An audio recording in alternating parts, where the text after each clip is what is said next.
اس video میں تو اس بیان میں تو ڈاکٹر اسرار نے کمال کر دیا بھائی، شرک کا ایسا دفاع کیا، حق اور باطل کو ملانے کا گویا حق عطا کر دیا۔ یقین کیجئے یہ ہیں امت مسلمہ کے اصل مجرم، مجرموں کے مجرم۔ عقل حیران ہوتی ہے کہ جب انسان کی مت ماری جائے، کس طرح شاہ ولی اللہ کے شرک کا بھی دفاع کر رہے ہیں، اپنے شرک کا بھی دفاع کر رہے ہیں، محی الدین چشتی کے شرک کا دفاع کر رہے ہیں، علی اجویری کی شرک کا دفاع کر رہے ہیں، حالانکہ انگلی رکھ کے پن پوائنٹس، ایسا لگتا ہے کسی ہمارے ساتھی نے یہ سوال کیا تھا اس وقت اس سے،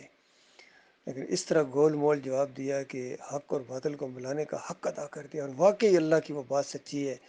جنہوں نے حق کو چھپایا اور حق اور باطل کو ملایا، ان پر اللہ کی لعنت،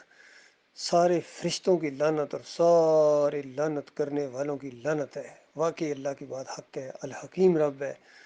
اور ان مجرموں کے ساتھ جو اللہ تعالیٰ نے کمر توڑ معاملہ کرنا ہے آخرت میں، وہ بالکل مناسب ہے، حکیمانہ فیصلہ ہے مالک کا۔ عقل حیران ہے بھائی، یہ بندہ کس طرح شرک کو جواز بخش رہا ہے، شرک کے لیے دلائل دے رہا ہے،